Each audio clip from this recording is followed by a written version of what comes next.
de frente. Listo. Comenzamos con la clase, jóvenes. Al parecer no hay interferencias, así que por favor, todas sus consultas las van a realizar a través del micrófono, ya, para que quede registrado en el video su consulta y la respuesta a su consulta. Muy bien. A ver, todos deben de estar viendo la diapositiva. Diapositiva, semana número 6, farmacología gástrica. A ver, me confirman si está saliendo la diapositiva. De repente está saliendo cortada. ¿Se nota? A ver, por favor. Sí se ve todo claro, doctor. Listo. Muy bien. Sí se ve, doctor. Listo. Ok. Comenzamos entonces, semana número 6. Empezamos con lo que es la farmacología gástrica. Semana número 6, farmacología gástrica. ¿Ok? Listo. A ver, iniciamos. Vamos a hablar sobre medicamentos que trabajen a nivel del estómago. La primera familia de medicamentos que trabajan a nivel del estómago viene a ser los antagonistas del receptor H2 de la histamina. Antagonistas del receptor H2 de la histamina.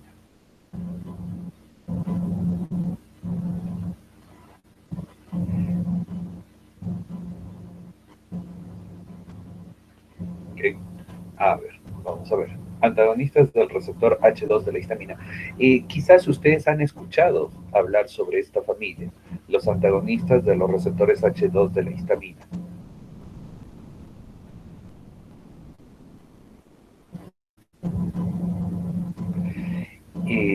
Un producto que pertenece a esta familia de antagonistas del receptor H2 de la histamina viene a ser la famosa ranitidina. Ojo, la ranitidina es un antagonista del receptor H2 de la histamina, ¿ok? Y de hecho,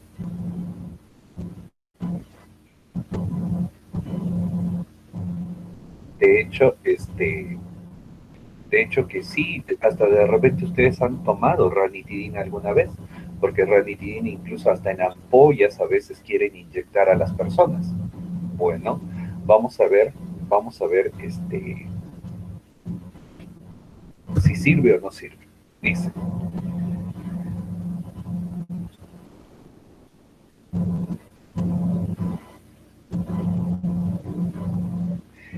los antagonistas del receptor H2 de la histamina son probablemente los fármacos más populares, ¿cierto? Son los más populares, ojo, pero eso no significa que sean los mejores, ¿sí? Más populares, ¿por qué? Porque todo el mundo habla de la ranitidina, todo el mundo piensa que la ranitidina pues es el mejor tratamiento, que toman su ranitidina mañana y noche o se ponen sus ampollas de ranitidina y piensan que con eso están bien, pero es lo que la gente piensa, ojo, y eso no es pues lo adecuado. Desde su presentación al mercado en los años 1970, ojo, hasta aproximadamente los años de 1990, los antagonistas H2 fueron los medicamentos más prescritos en el mundo. Ojo, fueron, tiempo pasado, ojo, fueron. ¿Desde qué año hasta qué año? Desde 1970 hasta 1990. A partir de 1990 se descubre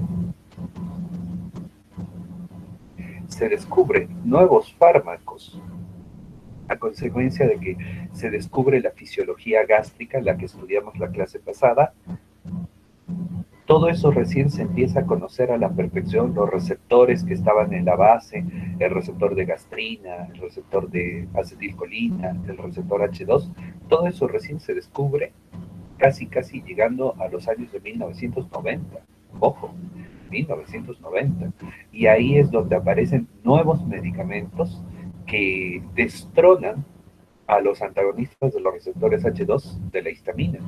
Es decir, aparecen nuevos medicamentos que le ganan a la ranitidina. Pero ¿cuál es el problema?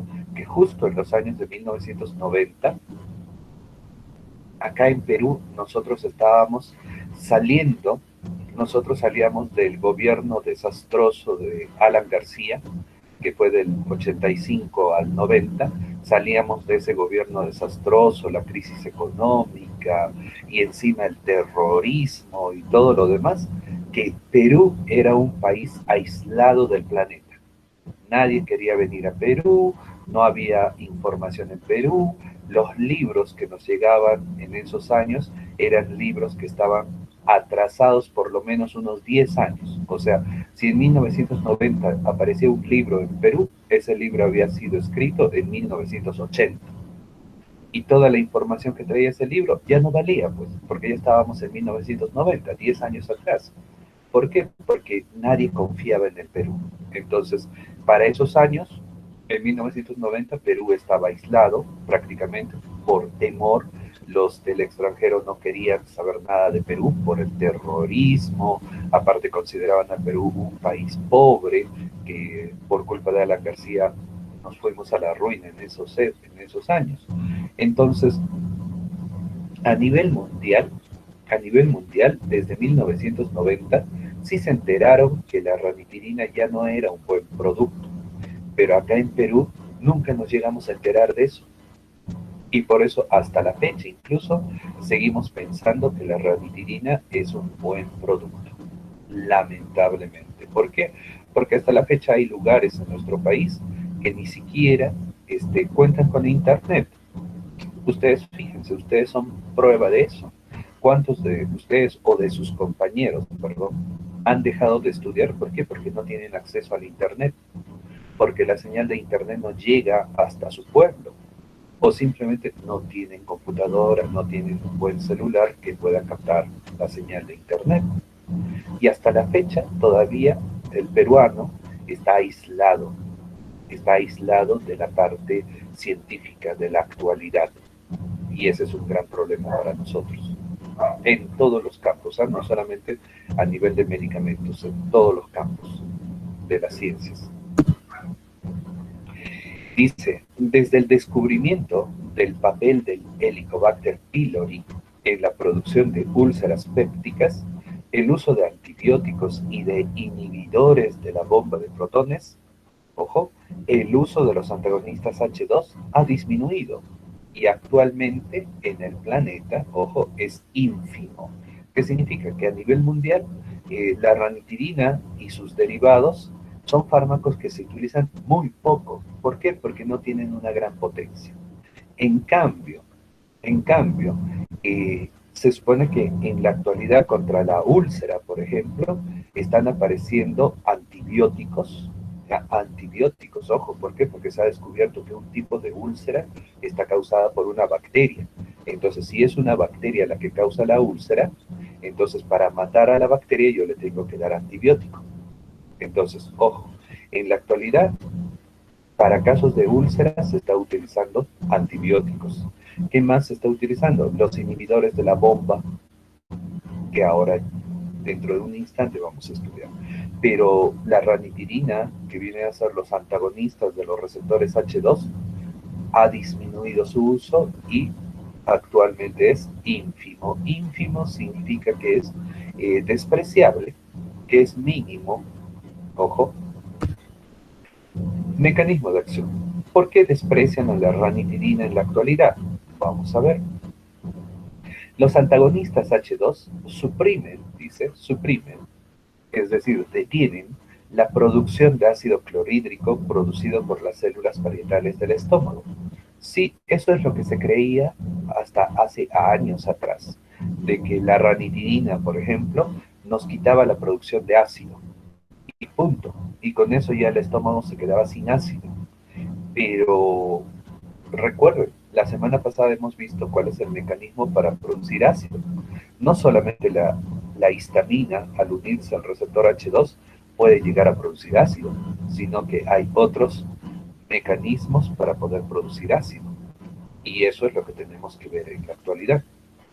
Sus funciones ocurren al bloquear la unión de la histamina, y la histamina se supone que viene liberada de las células enterocromafines estomacales, con el receptor H2. Y cierto, la ranitidina evita que la histamina se conecte al receptor H2 de la célula parietal.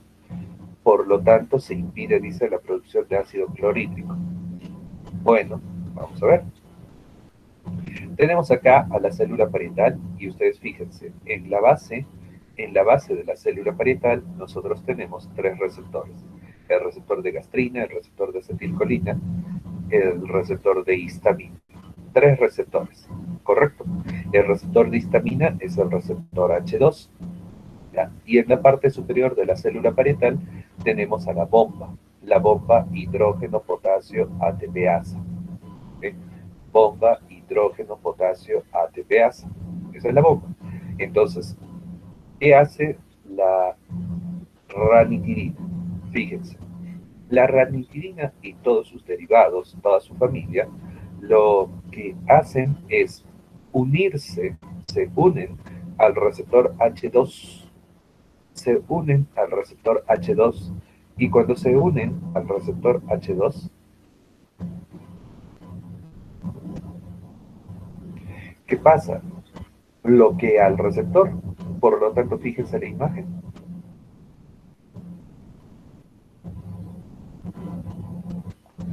Cuando la histamina quiere conectarse al receptor H2, ¿qué va a suceder? La histamina es rechazada. Expulsan a la histamina. La histamina quiere conectarse con el receptor H2 y no puede la histamina. ¿Por qué? Porque en el medio de ellas se va a colocar el fármaco, el bloqueador de receptores H2. Él se va a colocar ahí. ¿Quién es la ranitidina? Entonces la ranitidina no va a permitir que la histamina se conecte a su receptor. Y por lo tanto, ¿qué nos dicen? Que el receptor H2 ya no va a activar al núcleo.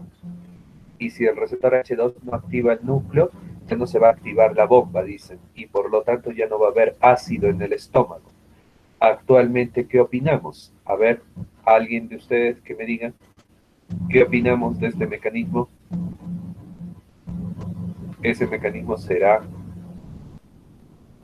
efectivo? ¿No será efectivo?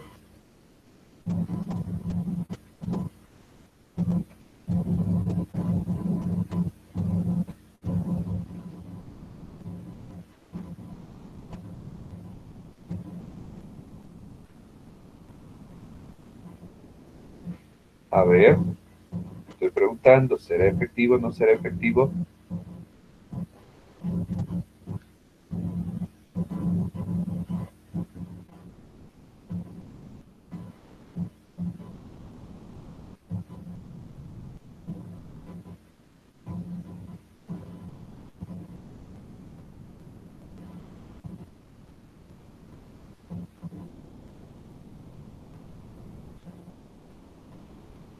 Jóvenes, se les malogró los micrófonos, ¿qué ha pasado?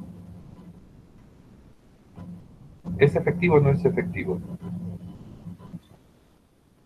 Si tú le das ranitidina, ¿va a desaparecer el ácido del estómago, sí o no? ¿Por qué? Hablen, porque si no hablan, yo no les vuelvo a explicar.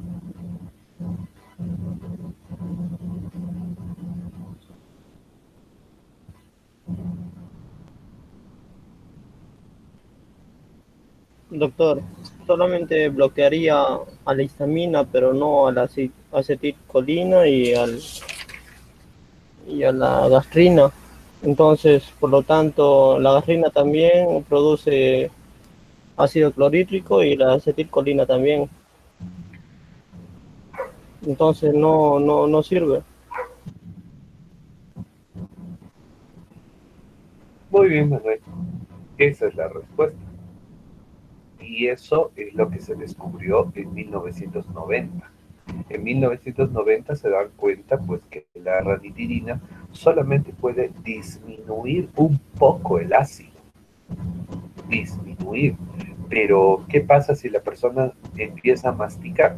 Si la persona mastica, nuevamente aparece la gastrina y la gastrina se une a su receptor y vuelve la producción de ácido. O si la persona reniega, se pone triste, se estresa, aparece la acetilcolina en el estómago y vuelve la producción de ácido. Entonces, al tomar la ranitidina o me inyectan una ampolla de ranitidina, ¿van a desaparecer el ácido del estómago? No. El ácido del estómago va a seguir. Y se supone que el estómago va a seguir con ácido. Y eso es lo que descubrieron, pues, en 1990. Es por eso que ustedes analicen.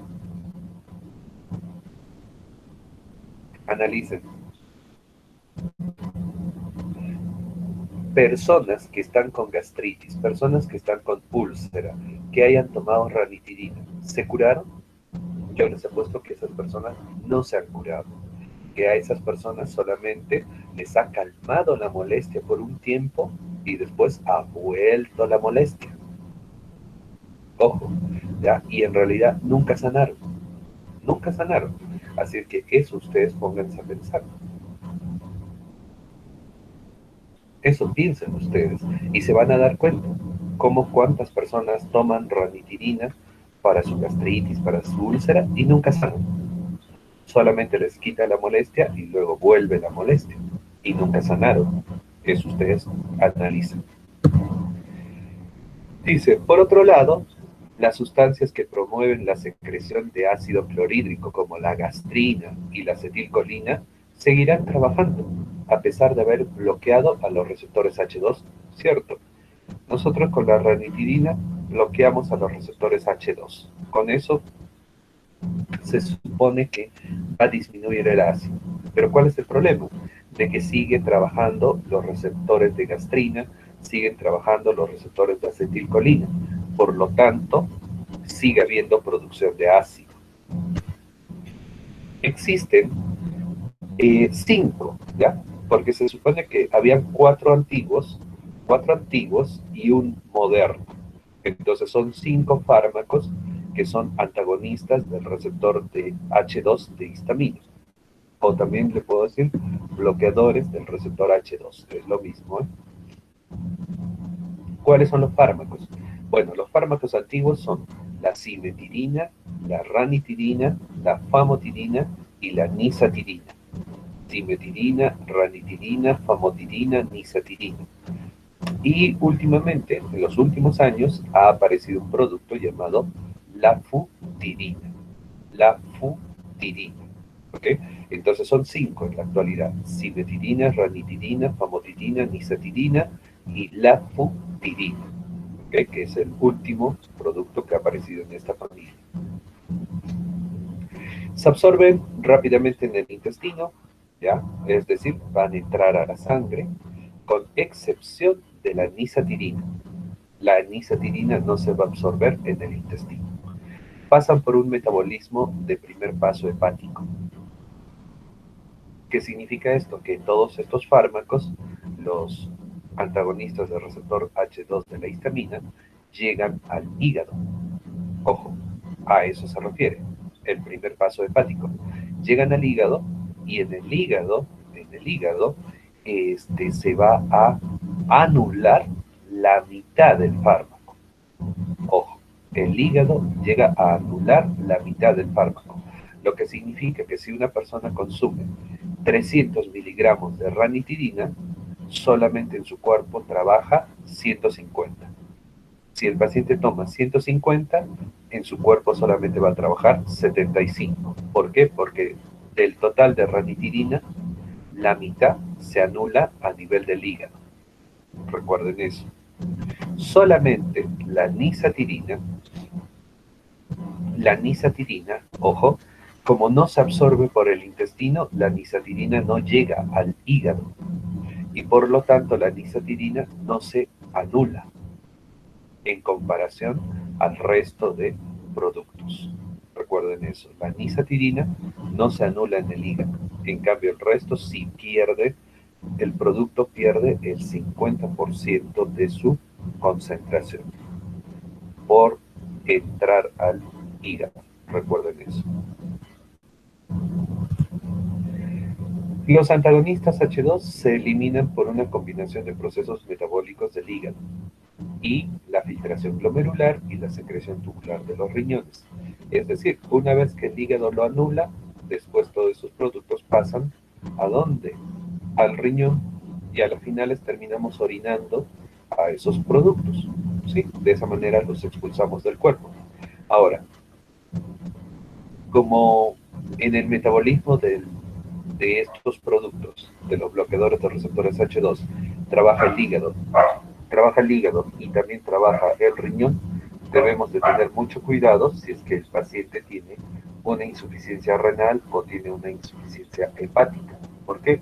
Porque necesitamos que el hígado y el riñón de la persona estén sanos para que pueda expulsar a estos medicamentos. Reacciones adversas. ¿Qué de malo producen estos fármacos? Bueno, dentro de las reacciones adversas que van a ocasionarnos, dentro de las reacciones adversas que van a producir, tenemos diarreas, pueden causar diarreas. ¿Qué más pueden causar? Dolor de cabeza, fatiga, fatiga, mialgias, mialgias, okay. Mialgias, recuerden que son dolor muscular, mialgias, estreñimiento, estreñimiento, ¿okay?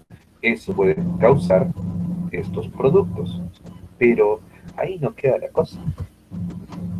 Estos productos, la familia de la ranitidina, es decir, los bloqueadores de los receptores H2, estos productos jóvenes bloquean al citocromo P450 como efecto secundario. Ojo, ¿qué quiere decir?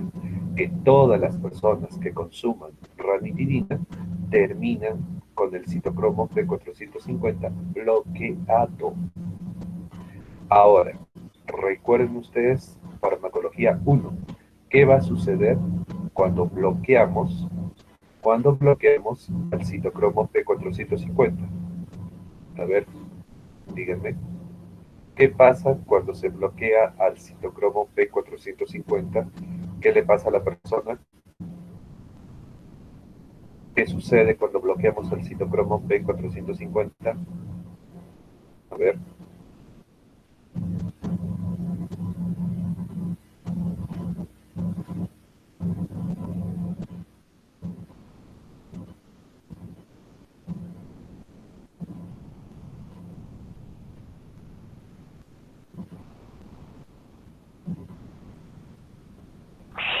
Necesita una dosis más alta del fármaco. No, porque si le das más dosis, recuerda que cuando lleguen al hígado, el hígado va a bloquear. ¿Qué va a pasar en el cuerpo del paciente? ¿Qué pasa en el cuerpo del paciente cuando bloqueamos al citocromo P450?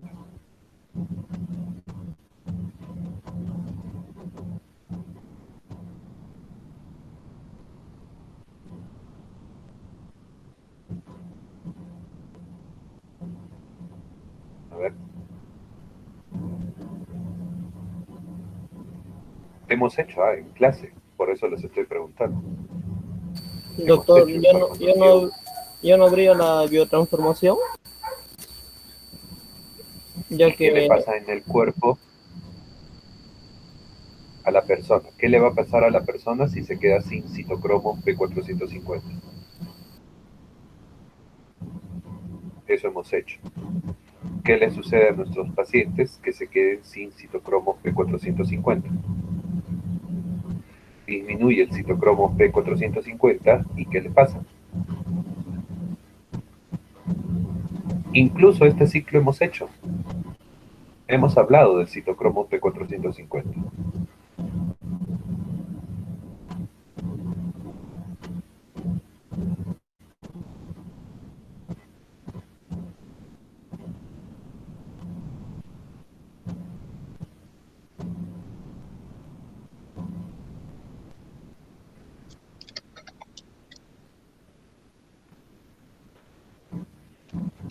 ¿Ya? A ver, ¿alguien? Profesor, si disminuye el citocromo P450, ¿el fármaco va a causar reacciones alérgicas, sobredosis? Eso mismo. Eso es lo que va a suceder. Entonces, hay muchas personas que están consumiendo ranitidina y después de consumir ranitidina, ojo, están volviendo a consultorio. ¿Por qué? Porque se les activó una alergia, porque apareció una alergia en su cuerpo y se quejan todavía diciendo, pero antes yo comía de todo y ahora me choca, me hace daño. Obvio, se te activa una alergia. Puede ser alergia a los alimentos, puede ser alergia a la ropa, a algún metal, algo. Y se les está activando alergias. Entonces, la ranitidina y toda su familia lo que hacen es bloquear al citocromo P450, por lo tanto el cuerpo del paciente se queda sin citocromo P450. ¿Y qué sucede? Se le activa alergias y este paciente va a comenzar a tener alergias. Ese es el detalle. Así que tengan mucho cuidado con esos detalles. Eso no deben de olvidarse. Siempre tienen que estar manejando bien esos pequeños detalles. ¿Ok? Listo. ¿Qué más? Aparte de bloquear al citocromo P450, ¿qué más sucede? Se bloquea el citocromo P450, ya, eso es punto número uno. Pero aparte de eso, ¿qué más ocurre? Bueno, pues la ranitidina y todos sus derivados, ¿no? Su familia, pueden alterar la producción de andrógenos. ¿Qué significa? Que si los varones empiezan a consumir ranitidina, la ranitidina les va a alterar la producción de la hormona sexual masculina. Ojo, y van a empezar a tener pérdida de hormona sexual masculina. Así que tengan mucho cuidado, varones que estén consumiendo ranitidina, porque la ranitidina afecta la producción de hormona sexual masculina. ¿Entendido? Entonces, por ese detalle y otro, y lo que también hemos mencionado, la ranitidina no es un buen producto. La ranitidina no se debería de utilizar. Y hay personas que fieles a la ranitidina están que consumen ranitidina todos los días. Y ya imagínense cómo están terminando estas personas, con alergias activadas. Y si son varones, ojo, si son varones, se les está dañando la producción de la hormona sexual masculina. ¿Ok? Así que piensen bien a la próxima si es que van a utilizar o van a recetar ranitidina. ¿Qué más? No se han reportado efectos adversos en los fetos, pero se sabe que tienen la posibilidad de cruzar la placenta y también se sabe que pueden salir por la leche materna. De modo que en embarazadas y en mujeres que están lactando debemos de tener mucho cuidado y el médico debería ser el que indique si es que la embarazada o la madre que está lactando a su bebé puede o no consumir ranitidina. De preferencia, no. ¿Ok? De preferencia, no hagan eso. Muy bien. Seguimos. Interacciones. Fíjense, la ranitidina es un fármaco que no se debe de mezclar con los siguientes productos. Ojo, no se debe de mezclar con warfarina, teofilinas, fenitoína, lidocaína, quinidina, propranolol, labetalol, metoprolol, antidepresivos tricíclicos, benzodiazepinas, bloqueadores de los canales de calcio, sulfonilurias, metronidazol, el etanol, es decir, el alcohol y las drogas ilegales. Entonces, una persona que consuma alcohol no debe, ojo, de consumir ranitidina. Y yo he visto personas que se emborrachan, por ejemplo, hoy y mañana están buscando su ranitidina y que le pongan ranitidina. ¿Cómo va a consumir ranitidina si ese paciente tiene alcohol en su cuerpo? Recuerden, detalle, cuando una persona consume alcohol, así ustedes hayan consumido un vasito, medio vasito de alcohol nada más, el alcohol, cuando ingresa a nuestro organismo, el alcohol se queda en tu cuerpo 15 días. el cuerpo se demora 15 días, ¿ya?, en sacar el alcohol de nuestro organismo. Ojo, o sea, nuestro hígado sufre 15 días en botar el alcohol. ¿Entendido? 15 días en botar el alcohol.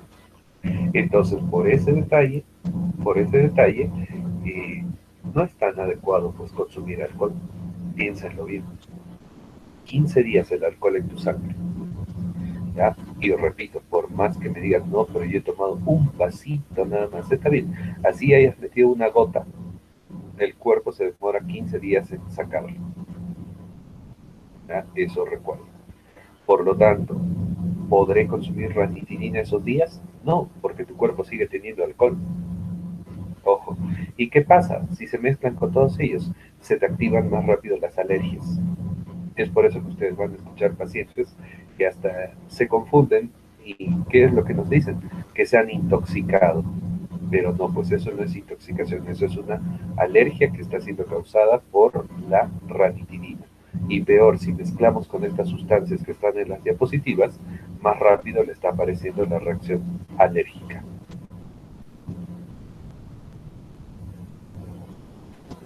Ok, seguimos.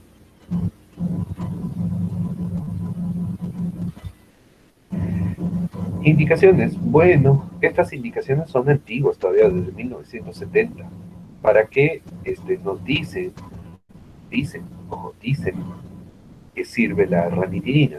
Bueno, nos dicen que sirve pues para la úlcera péptica, nos dicen que lo podemos utilizar en casos de reflujo gastroesofágico, se puede utilizar en casos de dispepsia, se puede utilizar en úlcera por estrés o también en la profilaxis. Pero, repito, estas son las indicaciones antiguas. Antiguas. Y recuerden que la ranitidina salió al mercado en 1970. Entonces todas estas indicaciones son de 1970. Ojo con ese detalle. Dice, los antiácidos toman menos tiempo en lograr su efecto que los antagonistas H2, ¿cierto? Si comparamos un antiácido versus ranitidina, el antiácido pues te quita el ácido más rápido del estómago. Por su parte, la ventaja de los antagonistas H2 es la duración. ¿Por qué? El antiácido puede durar de repente 1 hora, 2 horas, porque de ahí te viene el efecto rebote. ¿De acuerdo? En cambio, la ranitidina puede durar en tu cuerpo de 6 hasta 10 horas. Bueno, la duración dice que es la diferencia entre antiácidos y ranitidinas. Pero, en la actualidad hay mejores fármacos que la ranitidina. Es por eso que el último punto les puse, pero los inhibidores de la bomba de protones han demostrado que son más efectivos que los antagonistas H2 terapéuticamente. O sea, inhibidor de la bomba de protones es mucho mejor que la ranitidina. Y eso se demostró en 1990. Es por eso que desde 1990 la ranitidina ha pasado a usarse menos. Y lo que se comenzó a utilizar desde 1990 fue los inhibidores de la bomba de protones. Recuerden, ellos aparecieron en 1990, los inhibidores de la bomba de protones, y ellos fueron los que le ganaron a la ranitidina. ¿Ok? A ver, seguimos. Entonces, como estamos hablando de los inhibidores de la bomba de protones, pues veamos quiénes son los inhibidores de la bomba de protones. Muy bien. Cuando yo digo inhibidor de la bomba de protones, bombas de protones nos estamos refiriendo a la bomba que está en la célula parietal. ¿Y por qué le dicen protones? Porque recuerden que la célula parietal lo que hace es meter potasio, ¿correcto? La bomba de la célula parietal, recuerden, mete potasio y el potasio tiene valencia +1 y saca hidrógeno al exterior y el hidrógeno tiene potencia +1, lo que significa que son positivos, el potasio y el hidrógeno, tienen carga eléctrica positiva. Y cuando una partícula tiene carga eléctrica positiva, se le dice protón. Entonces, por eso algunos no le dicen, pues, la bomba la bomba hidrógeno potasio ATPasa. En vez de decir bomba hidrógeno potasio ATPasa, simplemente le dicen bomba de protones. Y ya nosotros sabemos a qué se refiere como bomba de protones. ¿Qué es eso? ¿Ok? Entonces recuerden ese detalle. A ver, vamos a empezar. Inhibidores de la bomba de protones. Mecanismo de acción. Estos fármacos, los inhibidores de la bomba de protones, les gusta trabajar solamente en lugares donde hay ácido. Entonces, ¿dónde existe ácido? En el estómago. Entonces, los inhibidores de la bomba de protones, ¿dónde trabajan? A nivel del estómago. ¿Por qué? Porque dentro del estómago existe pH ácido y el pH que está dentro del estómago es un pH de -4. Perfecto, entonces le gusta trabajar en medios ácidos. ¿Qué es lo que hacen? Los inhibidores de la bomba de protones están diseñados para bloquear a la bomba hidrógeno potasio ATPasa. Y esa bomba, recuerden que se encuentra ¿en dónde? Se encuentra en la parte superior de la célula parietal. Entonces estos fármacos lo que van a hacer es bloquear a la bomba, ¿ok? A la bomba hidrógeno potasio ATPasa, que se encuentra en la parte superior de la célula parietal. Entonces ahí es donde van a trabajar estos fármacos. Los inhibidores de la bomba de protones en un medio ambiente ácido se comportan como un profármaco. ¿Qué significa esto? Que estos productos tienen que chocar con el ácido del estómago para convertirse en una nueva sustancia. Entran, por ejemplo, ¿quién? Inhibidores de la bomba de protones. Creo que lo más popular, lo que más conocen ustedes, es el omeprazol. Entonces, ¿qué hace el omeprazol? El omeprazol entra a nuestro estómago y el omeprazol choca con el ácido del estómago. ¿Y qué va a suceder? Al chocar con el ácido del estómago, el omeprazol se convierte en ácido sulfónico. Ojo, el omeprazol se convierte en ácido sulfónico. Y eso le va a suceder a todos los productos que son familia del omeprazol. Todos los fármacos, familia de los inhibidores de la bomba de protones o familia del omeprazol, como quieran, tienen que chocar con el ácido del estómago. ¿Y qué pasa cuando chocan con el ácido del estómago? Cuando chocan con el ácido del estómago, se convierten todos en ácido sulfónico. Todos se van a convertir en ácido sulfónico. Y el ácido sulfónico es el que recién trabaja. El ácido sulfónico es el encargado de bloquear a la bomba de protones. Y dice la teoría que el ácido sulfónico se va a unir a la bomba de protones a través de enlace covalente disulfuro todavía. ¿Qué es un enlace covalente? Eso hemos estudiado en fármaco 1. ¿Qué de característico tiene el enlace covalente? A ver, por favor, alguien que me diga. ¿Qué de característico tiene? No, sí, pues, enlace covalente. A ver.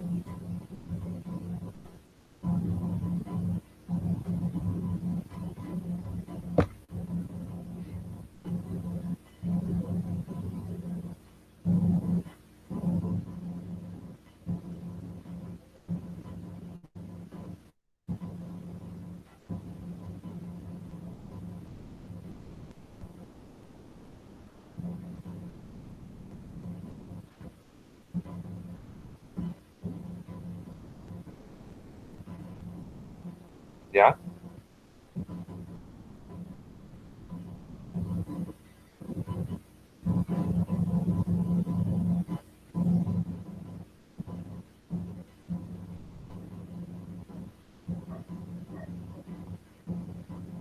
Enlace covalente, hemos estudiado.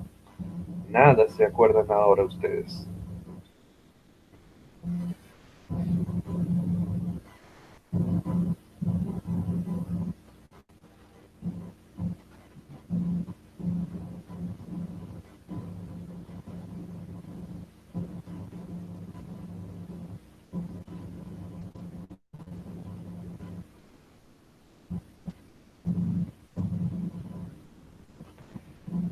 El enlace covalente, jóvenes, enlace covalente es el enlace que no se rompe. El enlace covalente es un enlace que no se puede destruir. Es un enlace permanente, es un enlace para toda la vida. Entonces, el ácido sulfónico forma enlace covalente con la bomba de protones. Entonces, ¿qué significa eso?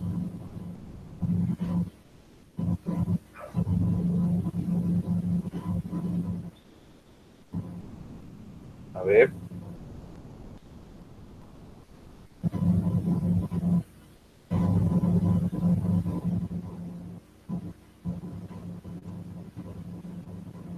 A ver. ¿Qué va a pasar?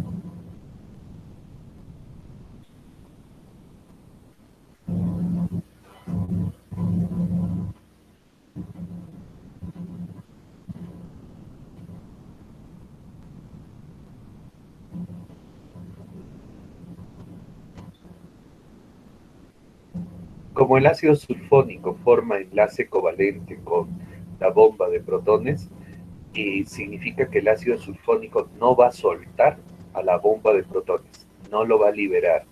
Y la bomba de protones se va a quedar bloqueada todo el tiempo que dure su existencia. ¿Cuánto tiempo vive una bomba de protones? La bomba de protones vive 24 horas.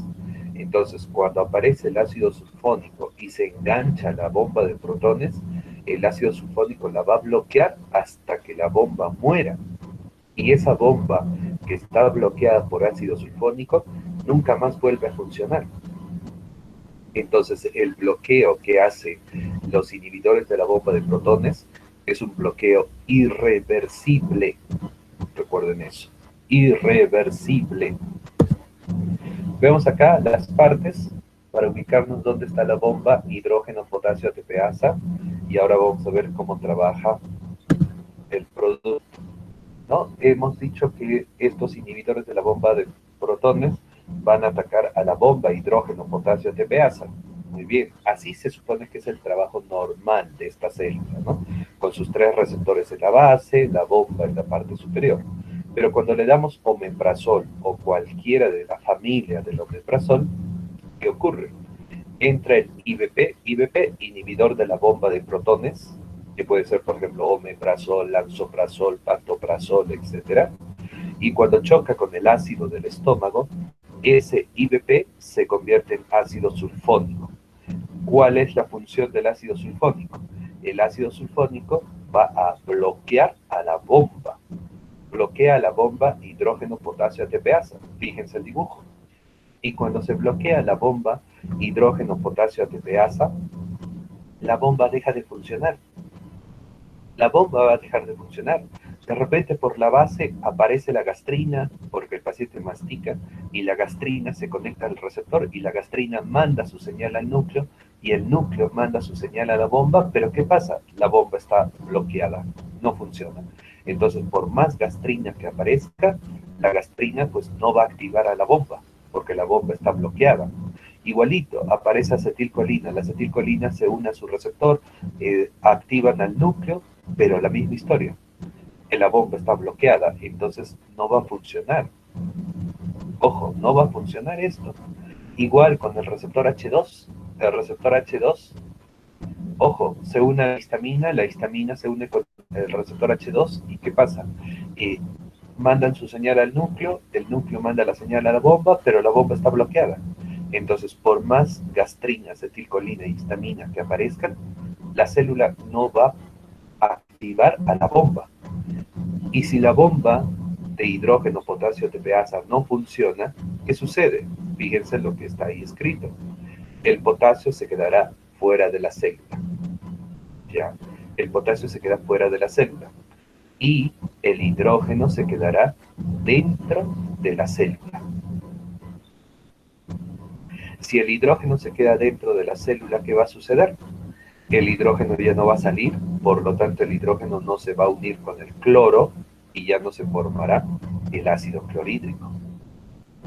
Ojo, y ese es el mecanismo que tienen los inhibidores de la bomba de protones.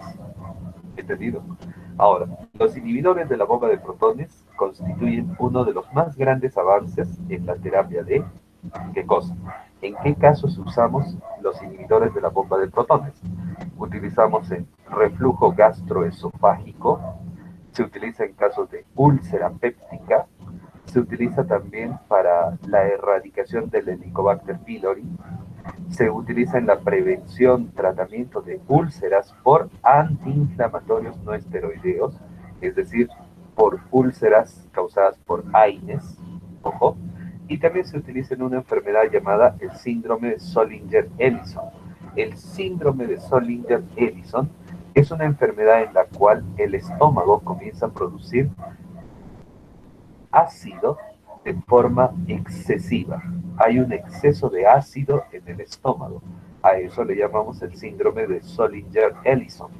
Entonces, en esos casos, fíjense, 5 casos, se pueden utilizar los inhibidores de la bomba de protones. ¿Entendido? Para esos casos. Sin embargo, se hace necesario su uso racional, debido a los reportes de reacciones adversas, como cuáles: la hipergastrinemia, un aumento de gastrina en la sangre, la hipersecreción ácida de rebote, es decir, cuando el paciente deja de consumir el fármaco, su estómago puede producir más ácido, al rebote, así, algo parecido como de los antiácidos, a algo así, solamente que el rebote le viene después de un día. Ojo, en cambio los antiácidos el rebote le venía después de unas horas, ¿se acuerdan? También va a ocasionar problemas de mala absorción y se ha visto que puede ocasionar osteoporosis y también infecciones digestivas. Vamos a ver esto. Entonces, ¿qué reacciones adversas producen los inhibidores de la bomba de protones? Producen hipergastrinemia. ¿Qué es eso? Aumento de gastrina en la sangre. ¿Por qué? Porque la persona va a seguir masticando y la gastrina va a aparecer. Pero ¿cuál es el detalle? Que la gastrina no puede trabajar porque la bomba está bloqueada. Entonces la gastrina se acumula en el cuerpo. ¿Dónde? En nuestra sangre. Y aparece la hipergastrinemia. ¿Qué más? Se ha visto casos de pacientes que consumen los inhibidores de la bomba de protones de manera frecuente y se ha visto que les causa una especie de cáncer, porque va a empezar a causar displasia en las células enterocromafines y genera un carcinoide gástrico, una especie de cáncer. Ojo, entonces por ese detalle es lo que las personas no deben de abusar de este medicamento. Este medicamento se debe de consumir el tiempo que el médico ordene y no más, ¿me entienden? Por el riesgo de que puede causar cáncer. ¿Qué más? La hipersecreción ácida de rebote. Sí, el rebote, que ya ustedes saben, el estómago se va a quedar sin ácido y después el estómago va a producir más ácido. ¿Cuándo le viene el rebote? Al día siguiente, 24 horas después. ¿Qué más? Produce alteraciones en la absorción de la vitamina B12. Recuerdan ustedes que la célula parietal tenía que trabajar produciendo ácido y cuando la célula parietal producía ácido, también podía producir una sustancia llamada factor intrínseco. Yo les mencioné eso. El factor intrínseco, jóvenes, factor intrínseco viene a ser una sustancia encargada de meter vitamina B12 a la sangre. Entonces, si la célula parietal no funciona, ¿qué va a ocurrir?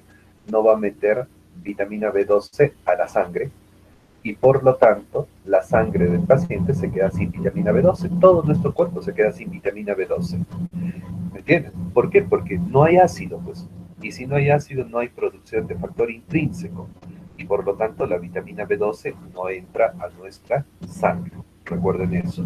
Entonces, si yo consumo estos productos por mucho tiempo, me puedo quedar sin vitamina B12. Cuidado.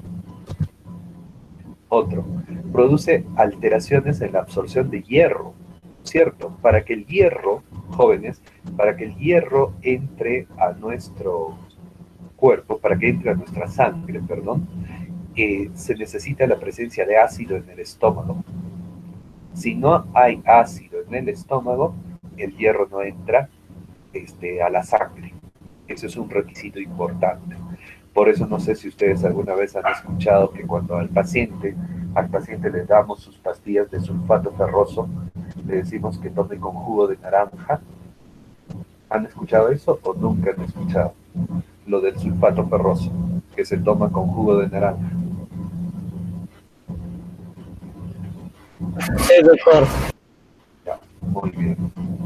Entonces, recuerden ese detalle. ¿Por qué? Porque el hierro necesita ácido.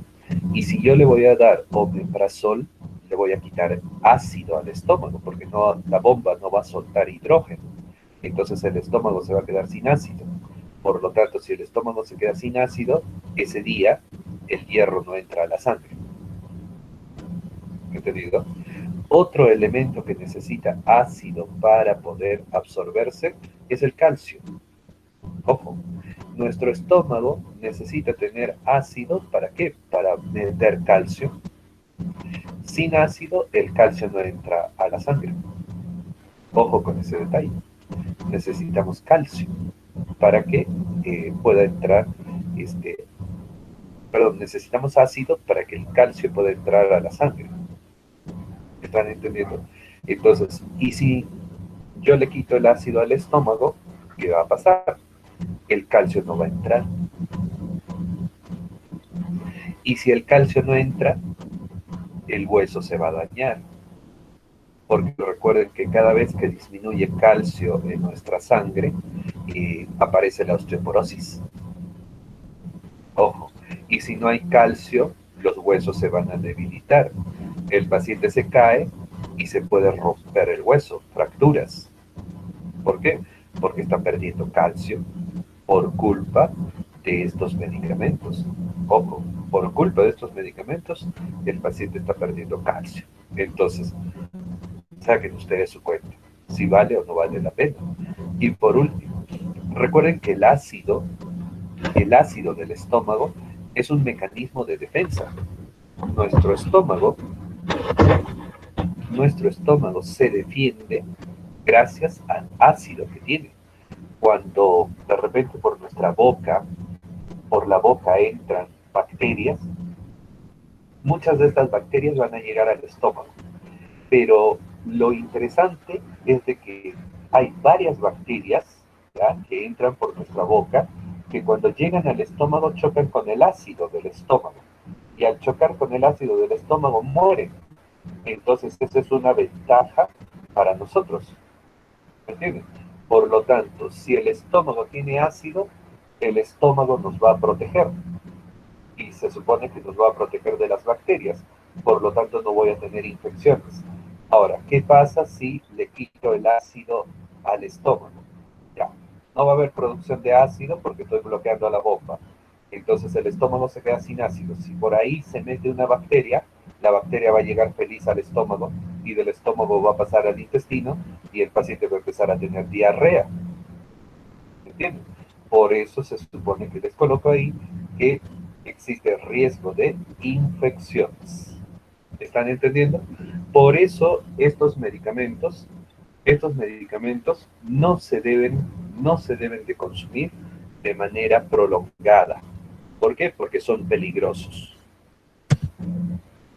Acá ustedes tienen el cuadro y tienen las dosis, para que después no me digan nada. Ya, ahí están las dosis. Y solamente les estoy poniendo las dosis de algunos completos, ¿ok? Por ejemplo, el más utilizado y lo que se debe de seguir utilizando es el omeprazol. ¿Entendido? El omeprazol. Ustedes usen omeprazol, ¿entendido?, en pacientes. Y el omeprazol pues existen en cápsulas de 10, de 20, de 40. ¿Ya? ¿Qué dosis se va a consumir? En el caso del adulto se consume 20 miligramos al día. Es decir, una capsulita de omeprazol, punto, se acabó, no más. una cápsula de omeprazol al día. ¿Entendido? ¿Por qué una sola cápsula? Porque el omeprazol trabaja 24 horas. ¿Entendido? 24 horas dura. ¿Ya?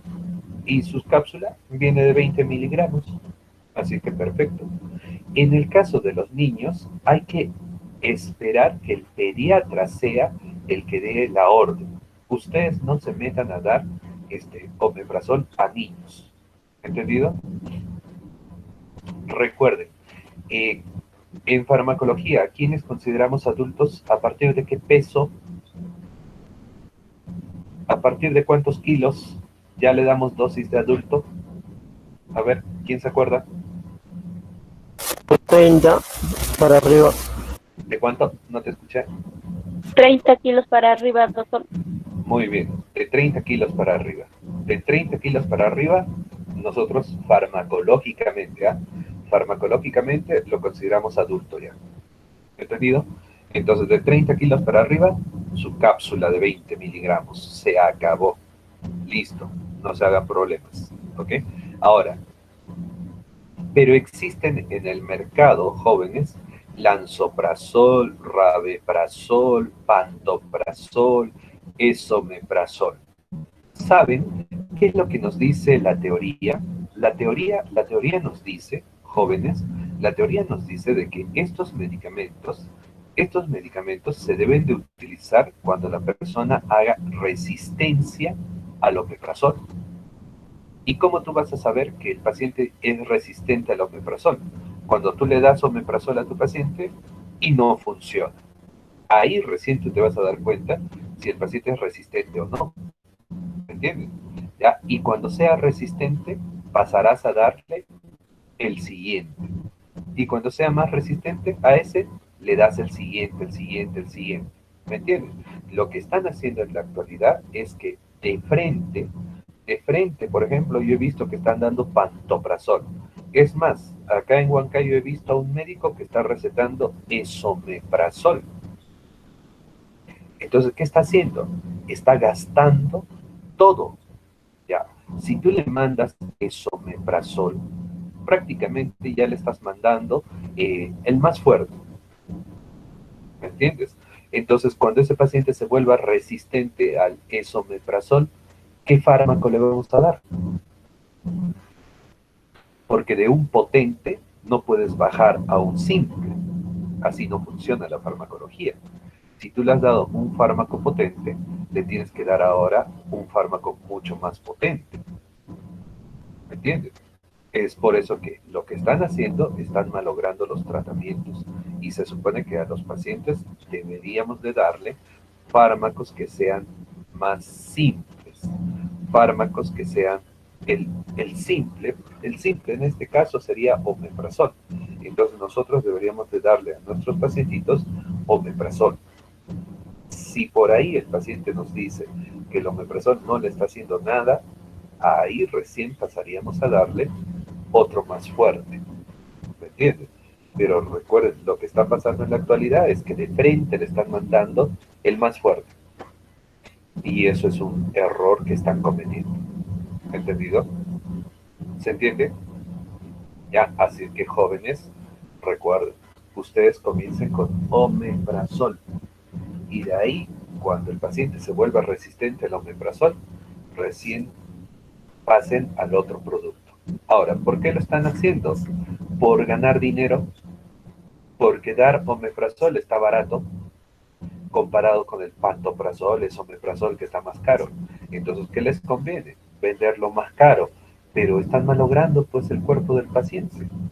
Porque imagínense, esas reacciones adversas que hemos visto aparecen con omeprazol, ¿ya? Que es menos potente. Ahora saquen su cuenta, si le voy a dar algo que sea más potente, cuando yo utilizo algo más potente, es más peligroso, ¿correcto? Más potente, más peligroso, más potente, más reacciones adversas. Entonces, eso es lo que la gente no entiende. Y solos están malogrando su cuerpo. ¿Están entendiendo? ¿Hasta ahí tienen alguna consulta?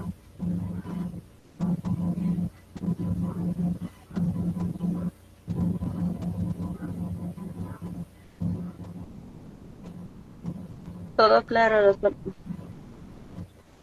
¿No?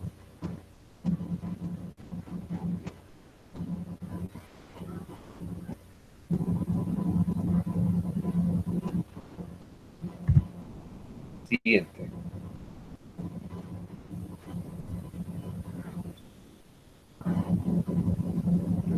Bloqueadores de ácido competitivos de potasio, los PCABs. Los PCABs son fármacos que están saliendo al mercado y esto es lo último que tenemos en el mercado. Ojo, incluso creo que acá en Perú todavía no han llegado. A ver, corríjanme ustedes. De repente ya ustedes han visto en las boticas que existen estos productos, pero si no, a ver, corríjanme ustedes. Pero que yo sepa, creo que todavía no estaban en el mercado, pero de repente ya llegó.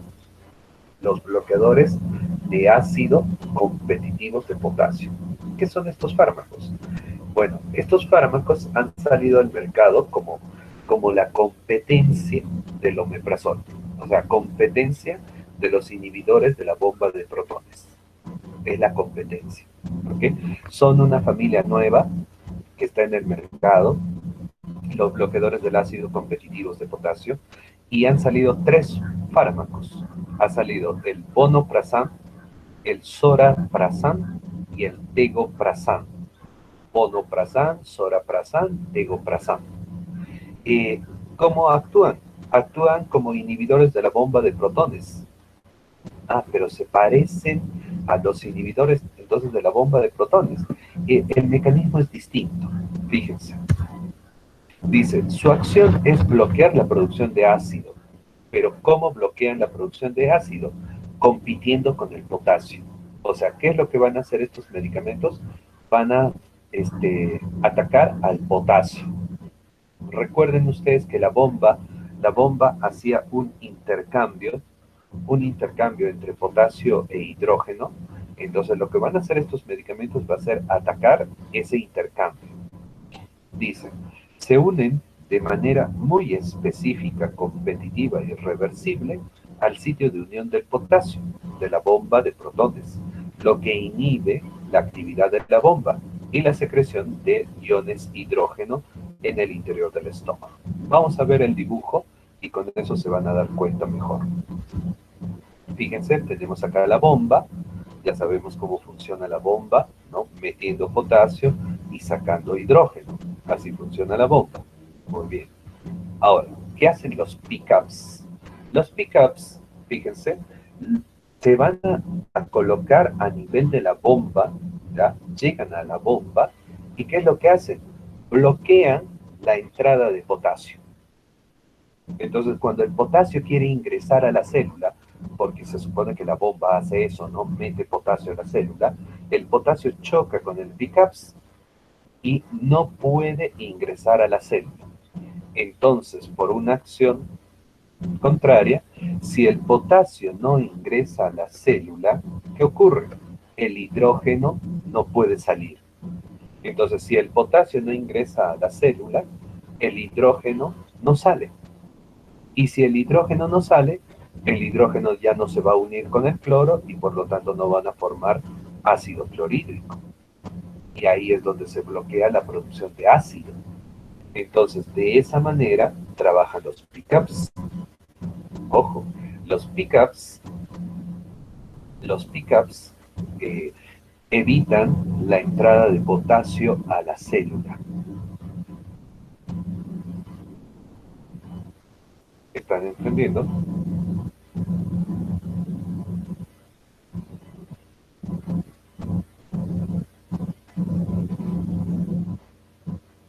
¿Están entendiendo?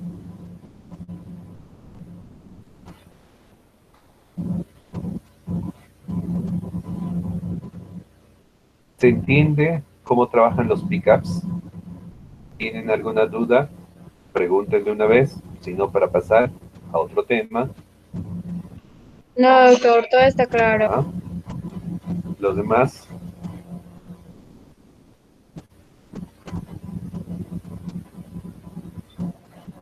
Sí, está claro, doctor. Ok.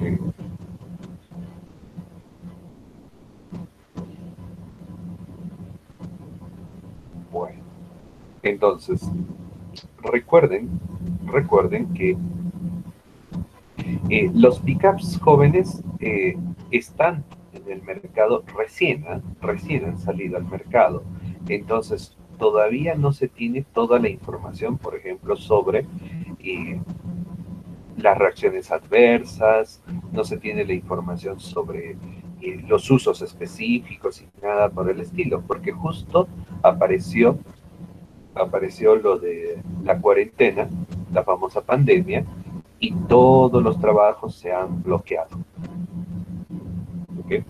Todos los trabajos se bloquearon. ¿Entendido? Entonces, recuerden ese detalle. Ojo, recuerden ese detalle.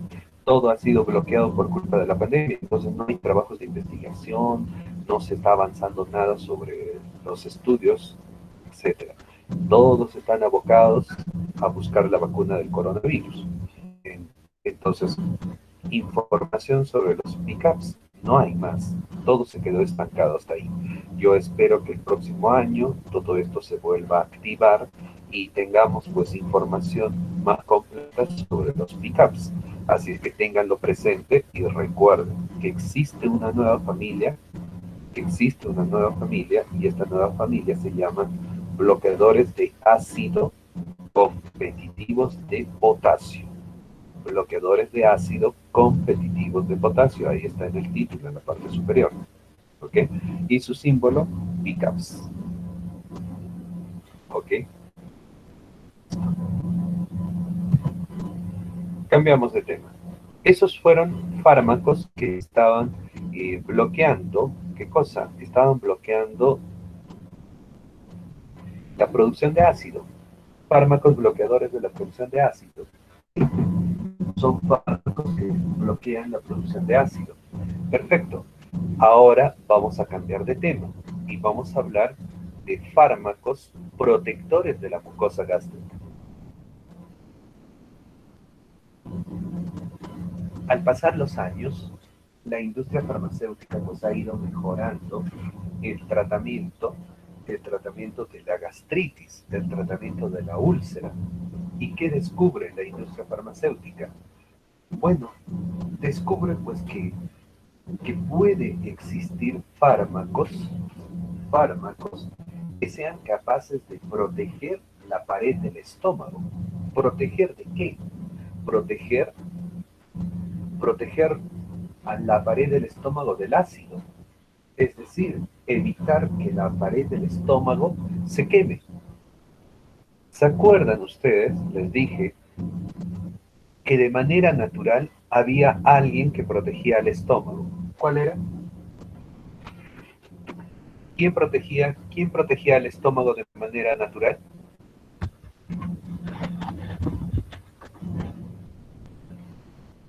Les dije semana pasada. A ver, ¿quién protegía el estómago? Doctor, el moco gástrico. Muy bien, el moco gástrico. Entonces, ¿qué ha hecho la industria farmacéutica? La industria farmacéutica ha empezado a crear sustancias. A ver, son dos tipos de sustancias. Una sustancia que trabaja como si fuese moco gástrico. O sea, hay un fármaco que es un imitador del moco gástrico. Yo tomo ese fármaco y en mi estómago parece que aparecería el moco gástrico y me protege el estómago. ¿Para qué? Para que el estómago no se queme. Y eso es interesante, ¿no? Algo que nos proteja de verdad el estómago. Y existe. Ya existe ese fármaco. Ahora, también lo que ha hecho la industria farmacéutica ha creado fármacos que aumentan la producción del mismo moco gástrico. Entonces, hay fármacos que lo que van a hacer en nuestro cuerpo es aumentar la producción del moco gástrico. Y de esa manera nuestro estómago se va a proteger también, ¿cierto? Pero vamos a ver que existen pequeñas diferencias entre ellos. Y ustedes van a decidir cuál es mejor. ¿Ok?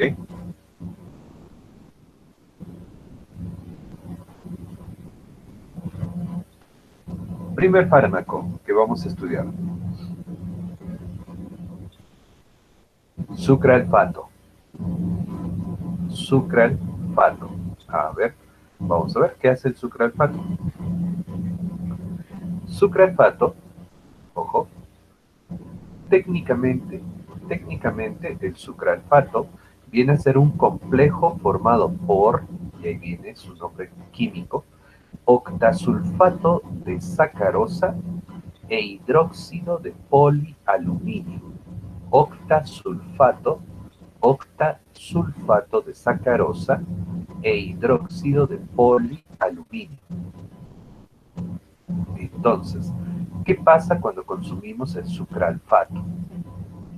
Cuando el sucralfato choca con un medio ácido, es decir, choca con una sustancia que tenga el pH menor a 4, se polimeriza y forma uniones cruzadas. ¿Qué significa se polimeriza? Ojo, se polimeriza. ¿Qué significa eso? Que este sucralfato forma una especie de gelatina. Ojo con ese detalle. Forma una especie de gelatina. Y esa gelatina es como gelatina, vamos a decir, como un moco, ¿ya? Mejor para entenderlo, como un moco, ¿ya? Y eso empieza a pegarse en el interior del estómago. El polímero, ahí está, el polímero es un gel, por eso le decía como una gelatina. Es un gel amarillento, espeso y viscoso.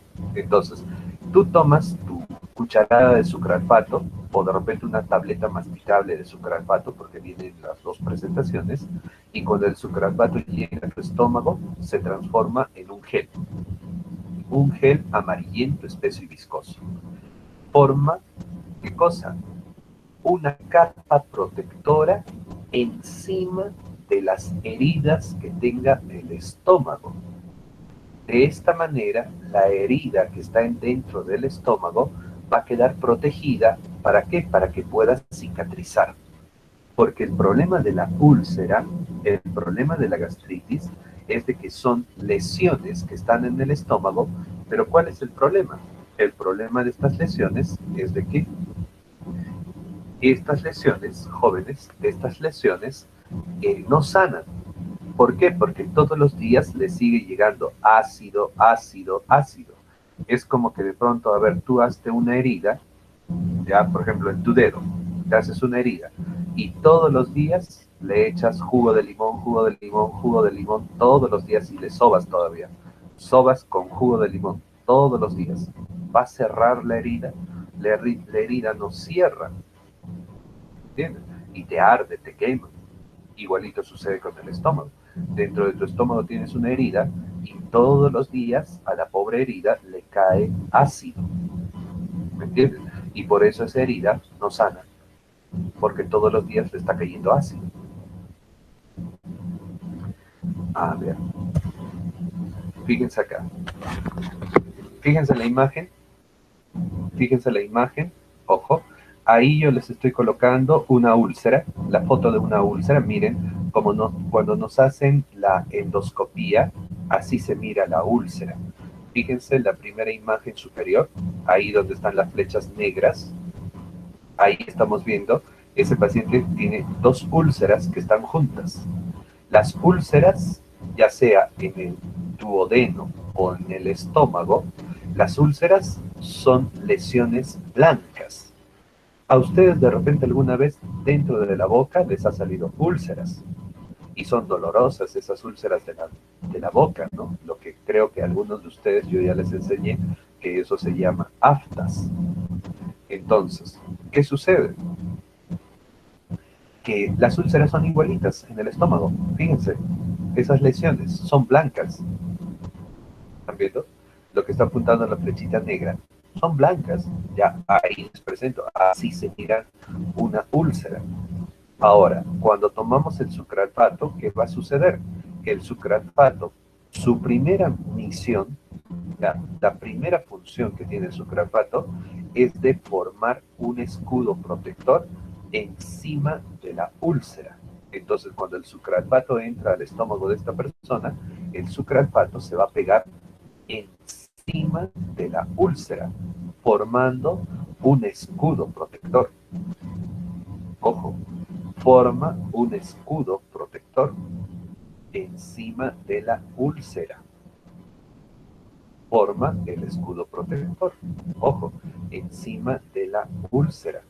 ¿Para qué forma ese escudo protector? Para que cuando el estómago en el estómago aparezca nuevamente ácido, el ácido cuando quiere quemar a la úlcera, el ácido ya no va a chocar con la úlcera. Entonces, ¿con quién va a chocar? Contra el sucralfato. Y de esa manera, la úlcera que está por debajo del sucralfato, comienza a cicatrizar. Y de esa manera, recién la úlcera va a sanar. Si tú no haces este procedimiento, la úlcera nunca sana. ¿Me están entendiendo? Y si el paciente tuviese gastritis, ¿ya?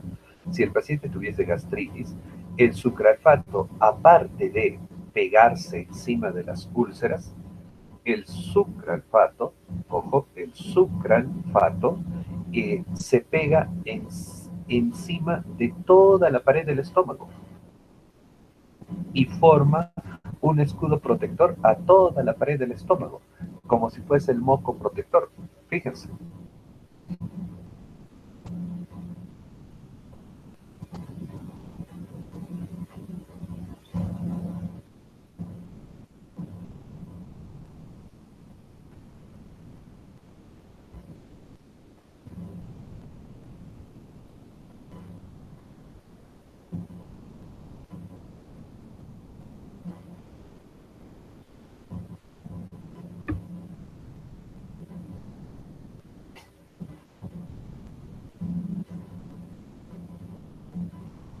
¿Están entendiendo? Entonces, cuando se consume el sucralfato, recuerden que este sucralfato se va a pegar en todo el interior del estómago, en todo el interior del estómago, ¿y qué va a suceder? Va a proteger toda la pared del estómago. Por lo tanto, el ácido, si quieres quemar para que la gastritis continúe, no va a poder quemar a la pared del estómago, porque todo el estómago está rodeado de sucralfato. Y de esa manera, esa pared del estómago se va a recuperar y la gastritis va a sanar. ¿Me están entendiendo? Con este producto, el ácido del estómago sigue existiendo. El ácido del estómago sigue ahí, presente. Nosotros no estamos atacando al ácido, el ácido que siga produciéndose. ¿Para qué? Para que el ácido siga trabajando como siempre. Lo único que estamos haciendo con este fármaco es proteger, uno, a la úlcera, para que la úlcera pueda cicatrizar y sanar, y también protegemos a toda la pared del estómago para que ya no se siga quemando. ¿Me dejo entender? Sí se entiende, doctor.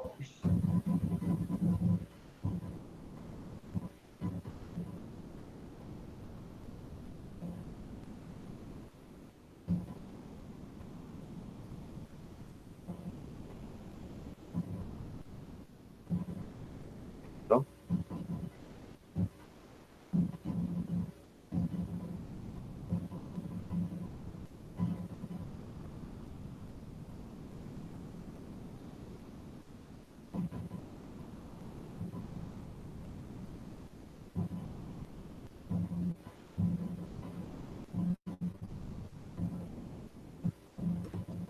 Propiedades farmacológicas del sucralfato. Su efecto protector persiste por 5 horas. Ah, interesante. Entonces recuerden, tú tomas sucralfato y el sucralfato te va a durar 5 horas. También inhibe la formación de pepsina. Ah, interesante. La pepsina es una sustancia que ayuda a digerir las proteínas, pero también la pepsina, ojo, la pepsina, cuando tenemos una úlcera, la pepsina es la que también destruye la úlcera, es decir, la pepsina ayuda a que la úlcera avance. Entonces, cuando tú tomas el sucralfato, disminuye la pepsina. Entonces, con eso ayudamos a que la úlcera pueda cicatrizar. Forma una barrera viscosa protectora sobre la mucosa gástrica e intestinal normal. Sí, eso es lo que les acabo de decir. Forma una barrera viscosa protectora sobre la mucosa gástrica e intestinal normal. ¿Qué más? Estimula la producción de prostaglandina E. Interesante ahí. Atentos con ese detalle. El sucralfato, cuando el sucralfato entra a nuestro estómago, el sucralfato comienza a aumenta la producción de la prostaglandina E2. La prostaglandina E2, jóvenes, es la prostaglandina que pertenece a la ciclooxigenasa 1. ¿Cuál era la función de las prostaglandinas de la ciclooxigenasa 1? A ver, eso hemos visto en farmacología 1. ¿Cuál es la función de las prostaglandinas de la ciclooxigenasa 1?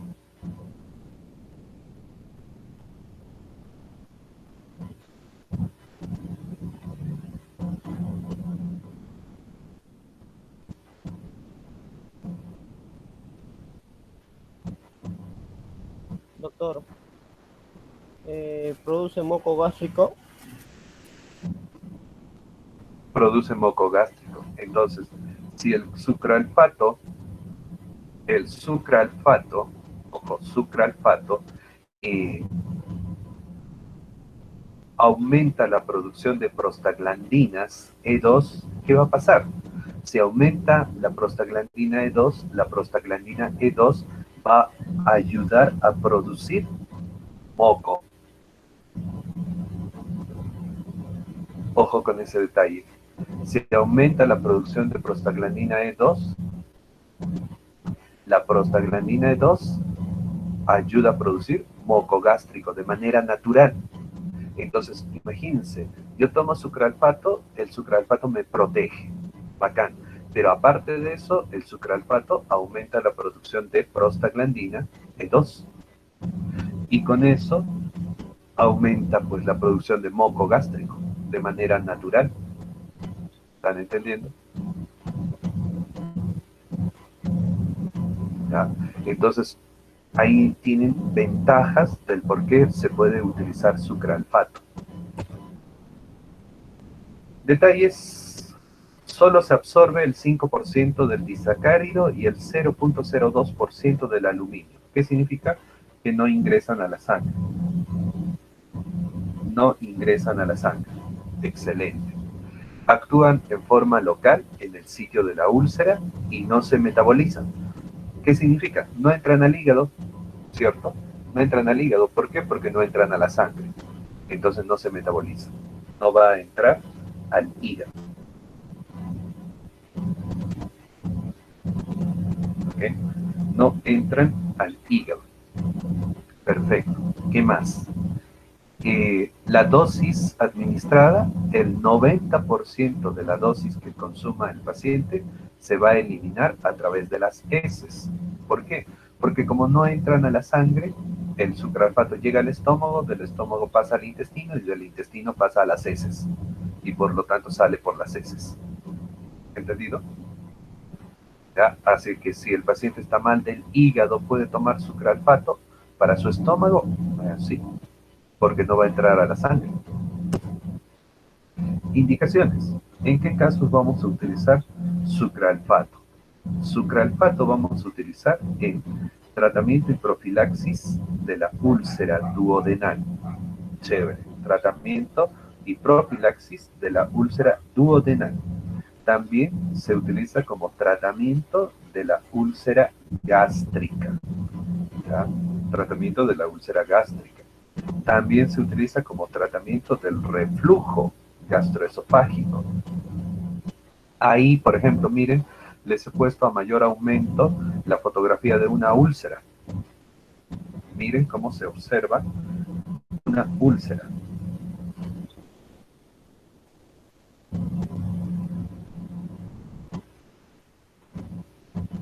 ¿Entendido?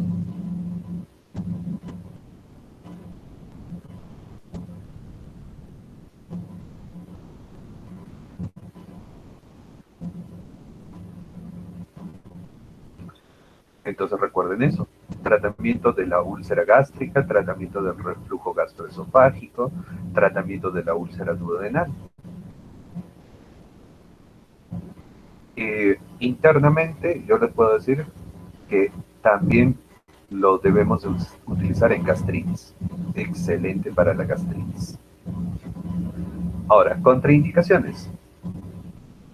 ¿En qué casos no utilizamos?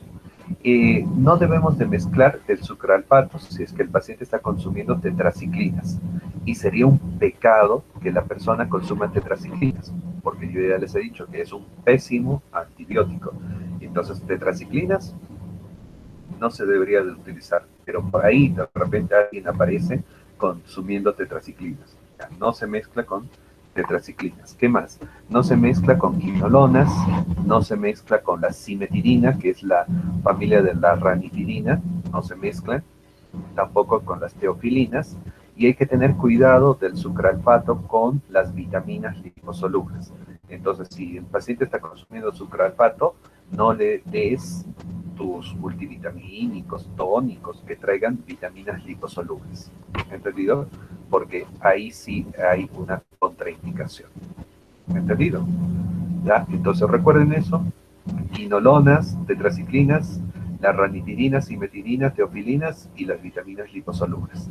Ahí no se deben de mezclar con esas sustancias. Advertencias, bueno, sucralfato, tomar 1 hora antes de los alimentos y al momento de acostarse cuando el paciente está enfermo. Tomar 1 hora antes de los alimentos y al momento de acostarse. No prolongar el tratamiento por más de 8 semanas. ¿Entendido? De esa manera le damos sucralfato a la persona. Ahora, si la persona no tiene úlcera, y me dice, doctor, ¿y yo cómo hago para proteger mi estómago? Entonces, como no tiene úlcera, nosotros le podríamos dar sucralfato también, pero después de la comida. ¿Por qué? Porque no tiene úlcera. En cambio, si el paciente tiene úlcera, el sucralfato le damos antes de la comida. ¿Entendido? ¿Por qué 1 hora antes de la comida? Porque se supone que el sucralfato tiene que entrar y cubrir la úlcera, cosa que cuando llegue la comida no fastidie a la herida, ¿me entienden? Por eso es lo que lo tomamos 1 hora antes de la comida. Pero si el paciente no tiene úlceras y lo único que quiere es proteger a su estómago, entonces lo puede consumir después de la comida. 1 hora después de la comida puede tomar su sucralfato, ¿entendido? O 1 hora antes de la comida. Ahí no hay ningún problema, puede ser antes o después, cuando el estómago está sano. ¿Entendido? Pero si el estómago ya está enfermo, está dañado, tiene gastritis, tiene úlcera, entonces el sucralfato lo debe de tomar 1 hora antes. ¿Entendido?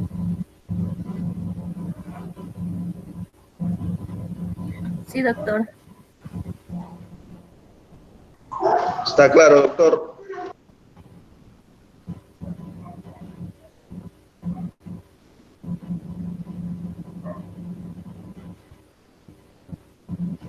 Ok, listo. No prolongar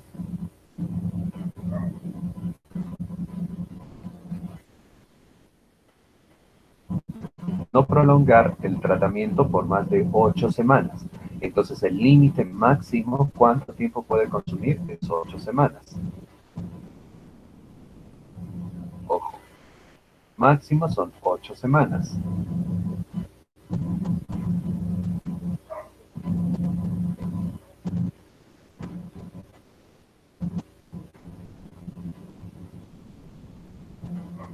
Hay personas que también quieren abusar ya de las 8 semanas. No.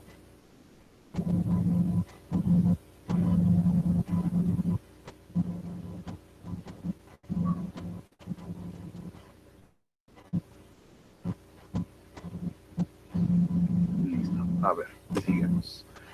¿Y qué pasa si abusamos del sucralfato? Te vienen las reacciones adversas. ¿Qué reacciones adversas existen con el sucralfato? Estreñimiento, sequedad de boca, náuseas, indigestión, diarreas puede haber también, o estreñimiento, mira cómo se contradicen. Puede haber dolor estomacal, mareo, somnolencia, prurito, erupciones cutáneas. ¿Eso por qué? Porque estamos abusando del sucralfato, así que cuidado también con abusar del sucralfato. La administración, pues vía oral en adultos, damos 1 gramo de sucralfato cada 6 horas, siempre 1 hora antes de los alimentos, y continuar este tratamiento durante 4 a 8 semanas. Como profilaxis, es decir, por si acaso, ¿no? De repente por ahí ustedes tienen miedo de que se les queme el estómago, entonces podrían tomar 1 gramo de sucralfato, pero esta vez cada 12 horas, con estómago vacío. En cambio, cuando ya tienes la úlcera, te dicen 1 gramo cada 6 horas. ¿Están entendiendo? Si no me equivoco, por ejemplo, si ustedes compran el sucralfato en jarabe, 5 centímetros cúbicos, que viene a ser 1 cucharada llena, eso equivale a 1 gramo. Entonces ustedes compran su jarabe de sucralfato y tienen que tomar 1 cucharada llena. Si tienes la úlcera o tu estómago está quemado, 1 cucharada llena cada 6 horas. Si todavía no está quemado tu estómago, 1 cucharada llena cada 12 horas. ¿Están entendiendo?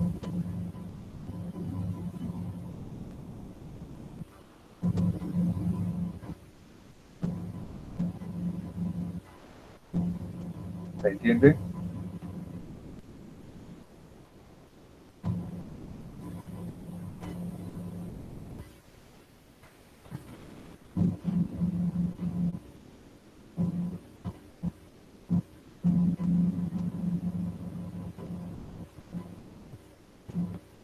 Ya se han desmayado, creo ustedes. Ya ni responden. Sí, doctor, no se entendió. Ah, ya más bien, estabas tú. Sí se entiende, doctor. Ok. En los niños, el sucralfato se puede utilizar a partir de los 6 años para arriba. Menores de 6 años, no. ¿Ok? En mayores de 6 años se le da la mitad de la dosis. La mitad. ¿Entendido? Entonces se supone que si era 1 gramo para el adulto, para los niños serán 500 miligramos. Y recuerden que niños de 30 kilos para abajo. 30 kilos para abajo, pero tienen que ser más de 6 años. ¿Entendido? 30 kilos para abajo, más de 6 años. Recuerden eso. Ahora, seguimos. Pero de pronto, ¿qué sucede? Sale la competencia. Sale la competencia del sucralfato. ¿Y cuál es la competencia del sucralfato? Las sales de bismuto coloidal. Y ustedes de repente por ahí han escuchado hablar del bismutol. ¿Ya? Esto es, las sales de bismuto coloidal.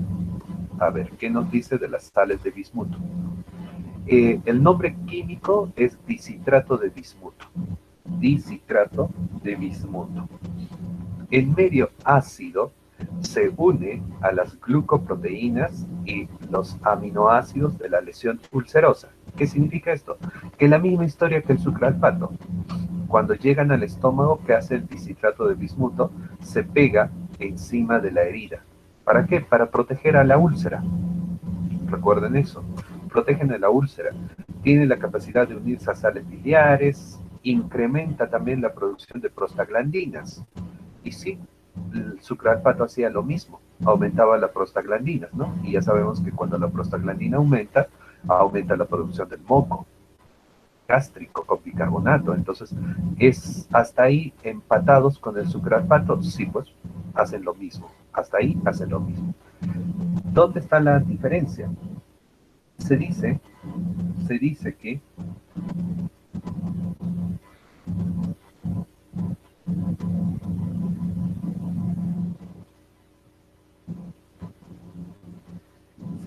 que el sucralfato es bactericida. El bismuto, estoy hablando. El bismuto es bactericida y se ha descubierto que el bismuto tiene capacidad para matar al Helicobacter pylori. Es por eso que van a haber algunos tratamientos que tratan de matar al Helicobacter pylori que utilizan bismuto. Entonces, el bismuto se está utilizando para atacar al Helicobacter pylori. ¿Entendido? El bismuto se utiliza para atacar al Helicobacter pylori. Recuerden eso. Ahora, la acción bactericida es tópica. ¿Por qué? Porque solamente va a funcionar a nivel del estómago. Nada más. Ojo. Y se supone que trabaja en la superficie interna del estómago, donde se supone que va a estar ubicado el Helicobacter pylori, la bacteria que puede producir úlceras. Entonces, a ese nivel trabaja el bismuto. Con 480 miligramos al día, durante 4 semanas, se consiguen tasas de cicatrización de la úlcera péptica. Solo pasa a la circulación sistémica un pequeño porcentaje de bismuto, de 10 a 20 microgramos, que aumentan si se administra junto a antiácidos. Por eso está prohibido dar antiácidos con sales de bismuto. ¿Entendido? Porque si tú mezclas antiácido con sales de bismuto, el bismuto entra en mayor cantidad a la sangre, y eso es malo. ¿Entendido? Entonces recuerden eso. Si son 480 miligramos al día, la dosis. Efectos secundarios del bismuto: pintan de color negro las heces. Y ese es un problema. ¿Por qué? Porque si van a pintar de color negro las heces, nos pueden hacer confundir o pueden esconder el sangrado de una úlcera. Cuando una úlcera sangra, las heces salen negras. Entonces, si yo le doy el bismuto, las heces van a salir negras. ¿Y qué tal el paciente está sangrando por el estómago? No me voy a dar cuenta. ¿Entendido?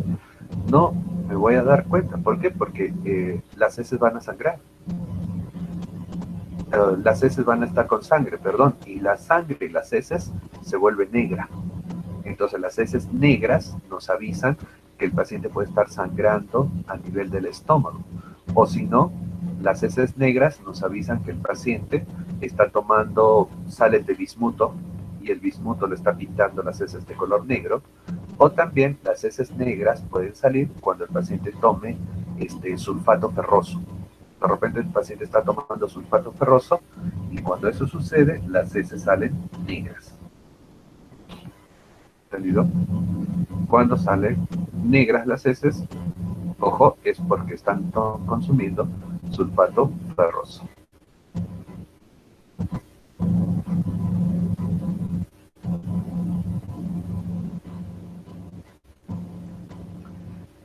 Entonces, recuerden eso. Tampoco se deben de mezclar estas sales de bismuto con tetraciclinas. ¿Okay? Entonces hay que recordar esos detalles. Tenemos ahí sucralfato, las sales de bismuto. Ahora, una cuestión comparativa entre las sales de bismuto y el sucralfato es lo siguiente. Sucralfato te protege el estómago, pero también se ha visto que el sucralfato puede proteger el esófago. Es por eso que el sucralfato lo podemos utilizar en el reflujo. Reflujo, recuerden, es cuando el ácido del estómago sube por el esófago hasta la boca del paciente. Entonces, cuando el ácido sube por el esófago se quema. Entonces, para proteger el esófago, le puedo dar sucralfato. Entonces, en cambio, las sales de bismuto no protegen el esófago, solamente protegen el estómago. Entonces, ahí viene la gran diferencia entre sucralfato y el bismuto. ¿Me entiendes? El bismuto solamente te protege estómago. Bien, te protege el estómago, ayuda a cicatrizar la úlcera, chévere el bismuto, para el estómago. Pero sucralfato, en cambio, te protege el estómago, pero también te puede proteger el esófago. Y ahí está la gran diferencia, y por eso, en la actualidad, ¿qué cosa preferimos usar? Sucralfato. ¿Entendido? Entonces, si ustedes están con gastritis, están con úlcera, métanse en la cabeza qué cosa tienen que tomar: sucralfato. y olvídense de su ranitidina. Ahora, esos son fármacos que trabajan como si fuese moco gástrico. Esos son fármacos que van a trabajar como si fuesen moco gástrico. ¿Entendido? Como si fuese moco gástrico. Pero hay fármacos que trabajan como si fuesen prostaglandinas. Por ejemplo, dicen los análogos de las prostaglandinas. Estos fármacos son productos sintéticos, ¿ya?, de las prostaglandinas, y se supone que son sustancias que trabajan como la prostaglandina. No son prostaglandinas, pero funcionan como si fuesen prostaglandinas. Entonces, cuando estos fármacos llegan al estómago, ¿qué pasa? Aumentan la producción del moco. ¿Entendió? Entonces, tu estómago comienza a producir moco gástrico cuando tú consumes este fármaco. ¿Entendido? Recuerden que la producción del moco gástrico está a cargo de la célula mucosa, ¿no? La célula mucosa es un tipo de célula que existe en el interior de nuestro estómago. Y esta célula mucosa lo que hace es producir moco, pero este moco tiene una característica. Este moco en su interior lleva bicarbonato. Entonces es moco con bicarbonato. Recuerden eso. Ahora, los análogos de las prostaglandinas son fármacos que van a trabajar como si fuesen prostaglandinas y van a activar a la célula mucosa. Entonces, al activarse la célula mucosa va a empezar a producir moco con bicarbonato. Y de esa manera, el interior del estómago se va a proteger.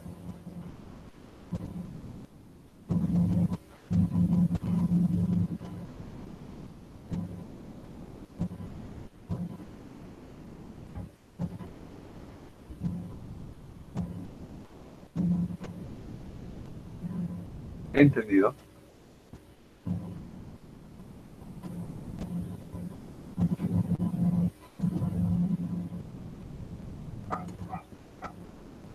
Sigamos.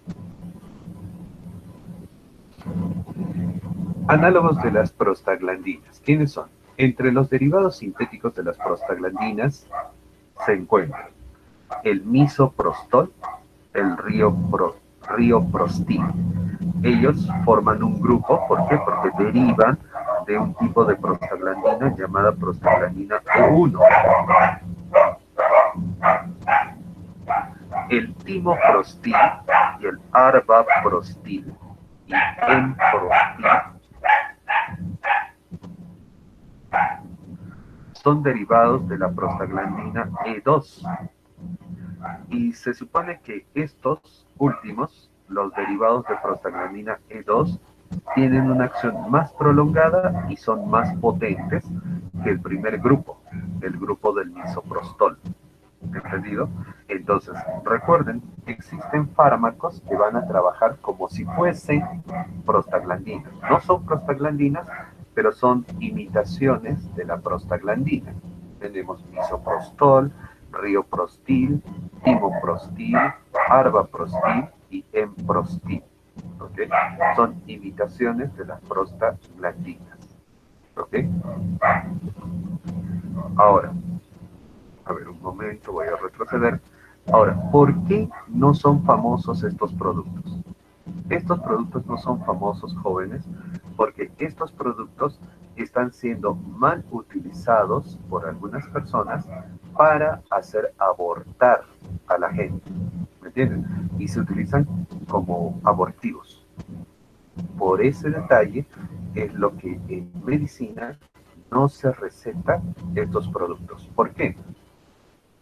Porque estos productos están prohibidos a la venta, al público. Se tiene que vender con receta médica, pero ese médico se arriesga a que de repente esta persona utilice estos productos para hacer abortar a una mujer y de pronto la mujer se muera. Entonces van a investigar y van a decir, ¿y de dónde sacaste el misoprostol, por ejemplo? Ah, el misoprostol lo sacó de la farmacia de Manuel. Entonces, ¿qué van a hacer? Van a investigar a Manuel y le van a decir, Manuel, ¿por qué has vendido esto? Imagínense que Manuel haya vendido misoprostol sin receta médica. ¿Qué le van a decir? ¿Le van a creer que él lo vendió para el estómago de la persona? No, a él le van a echar la culpa. Es por eso que tengan bastante cuidado con los análogos de las prostaglandinas, ¿ya?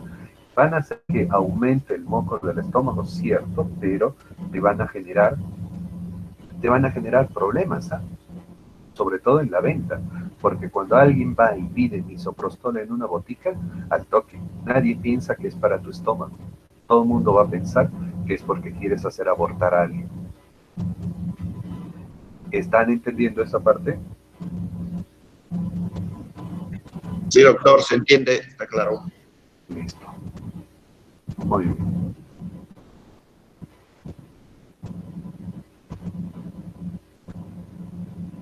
Siguiente producto que existe, el azexamato de zinc. ¿Qué es el azexamato de zinc? El azexamato de zinc es un compuesto que deriva del ácido aminocaproico. Su acción antiulcerosa se debe a varios mecanismos. ¿Qué hace el azexamato de zinc? 1. Regula la respuesta vascular, es decir, cambia la vascularidad del estómago. Ya, va a regular la respuesta vascular. Estimula la producción de prostaglandinas. Entonces, al azexamato de zinc aumenta la cantidad de prostaglandinas en el estómago. Bien con eso. ¿Qué más? Bloquea parcialmente la secreción ácida. Bloquea parcialmente la secreción ácida. Entonces, imagínense, si bloquea parcialmente la secreción ácida, disminuye la producción de ácido y a la vez te aumenta las prostaglandinas. Si aumenta las prostaglandinas, va a aumentar el moco gástrico. Y de pasadita te está disminuyendo la producción de ácido. Ah, parece bueno el azexamato de zinc. Sí, parece bueno. Tiene escasos efectos adversos a dosis terapéuticas por su escasa absorción. Disminuye la absorción de ¿quiénes? De la tetraciclina, y es por eso que no se mezcla con tetraciclinas el azexamato de zinc. Y hay un detalle, que no se puede utilizar cuando el paciente está mal del riñón. Entonces, en casos de insuficiencia renal severa, no utilizamos azexamato de zinc. ¿Entendido? Recuerden ese detalle. En insuficiencia renal severa no se utiliza azexamato de zinc. Otros fármacos citoprotectores. Otros fármacos citoprotectores. Existe el monóxido del ácido 12-sulfodeshidroabiético. Imagínense ese nombrecito. Monóxido del ácido 12-sulfodeshidroabiético. ¿Ya? Es también un protector del estómago. ¿Por qué? Porque lo que hace es aumentar la producción de prostaglandinas. El monóxido del ácido 12-sulfodeshidroabiético. ¿Cuál es el detalle? Que solamente existe en Japón. ¿Ah? Y el otro, revamipida. Revamipida aumenta también la producción de prostaglandinas, pero la revamipida solamente existe en el Asia, nada más. Entonces, por curiosidad, les coloco ahí esos productos que también aumentan la producción de prostaglandinas en el estómago, ¿ya? Y con eso va a aumentar la producción de moco, ya saben, ¿no? La prostaglandina se produce en moco. Entonces, existen esos productos. Lamentablemente no existen en nuestro continente, ¿entendido? Pero existen. ¿Entendido? Ahora, lo que vamos a ver para terminar la clase de hoy es cómo se mata al Helicobacter pylori. ¿Qué cosa se utiliza para poder erradicar al Helicobacter pylori? ¿Cómo están matando al Helicobacter pylori en la actualidad? Lo que les presento acá son terapias, ¿ok? Cada franja, cada fila es un tratamiento distinto. ¿Ya? Esto lo he sacado de una revista de medicina clínica familiar, ya, de España, y esta revista sacó este trabajo de investigación y fue público. Este trabajo de investigación es de febrero del 2020 Ahí realizaron el trabajo de investigación y se publica este trabajo de investigación el 20 de abril del 2020. ¿Ya? Imagínense, es un trabajo que salió, es el último trabajo que fue publicado en medio de toda la pandemia, ¿no? Y salió porque ya estaba hecho desde febrero, entonces lo publicaron nada más por redes sociales el 20 de abril del 2020. Es un trabajo español, exactamente de Albacete, que es una ciudad de España, ¿ya? Y es de este año, este trabajo de investigación, ¿ya? Y miren, pues, como nosotros, estando acá en Perú, estamos en Huancayo, de repente algunos de ustedes están en la selva, en Quichanaki, ¿no? En Mazamari, creo están también por ahí. ¿Cómo podemos obtener información actualizada gracias al Internet? Es por eso que todos deberían de apoyar de que en todos los lugares exista buena señal de Internet. Solo así vamos a estar actualizados. Recuerden eso. Entonces, ¿qué nos dicen? Bueno, existe una propuesta y se le dice primera línea. La primera línea es el tratamiento básico, es decir, que a todos nuestros pacientes que tengan Helicobacter pylori en su estómago, ese tratamiento debemos de ofrecerles. ¿Qué tratamiento se les va a dar? Les vamos a dar inhibidores de la bomba de protones, pero en este caso se le va a dar cada 12 horas. No como habíamos visto cuando es para otros casos de gastritis, úlceras, se le da cada 24 horas. Para matar al Helicobacter pylori tenemos que dar inhibidores de la bomba de protones cada 12 horas. Recuerden eso. ¿Qué más? Dice, más claritromicina, 500 miligramos cada 12 horas. Ojo con eso. Claritromicina, 500 miligramos cada 12 horas. Recuerden ese detalle. Claritromicina, 500 miligramos cada 12 horas.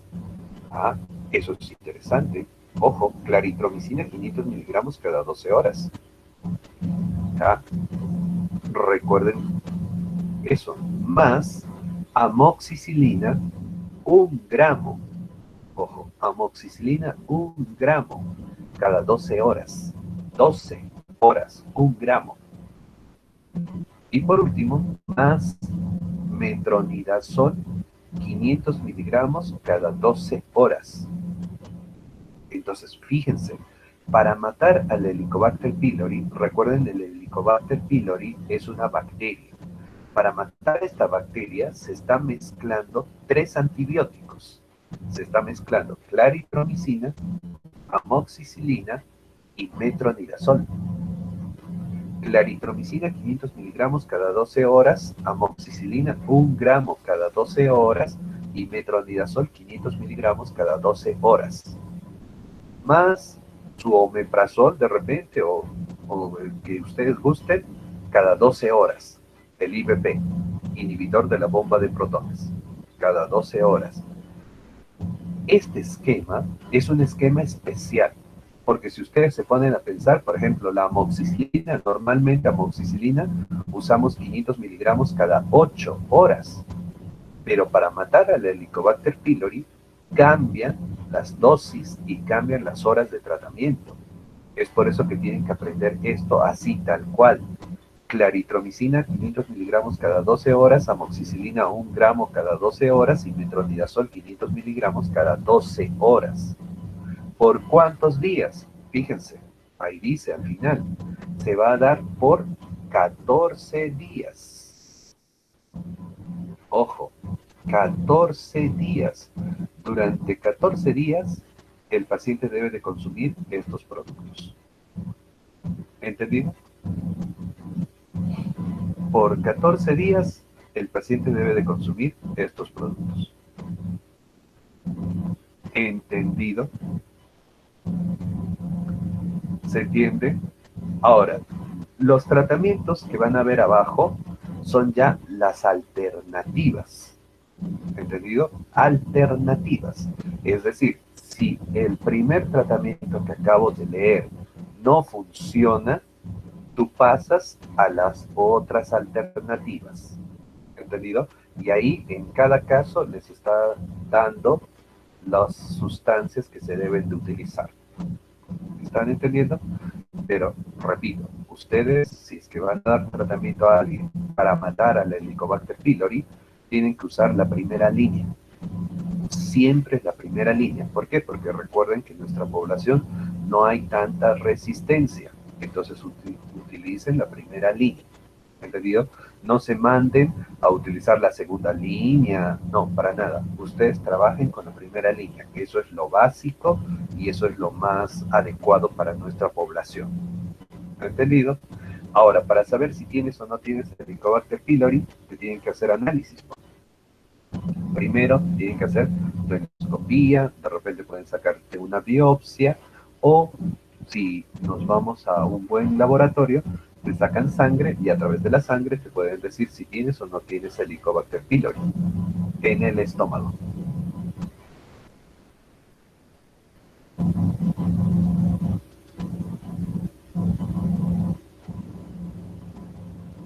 ¿Están entendiendo?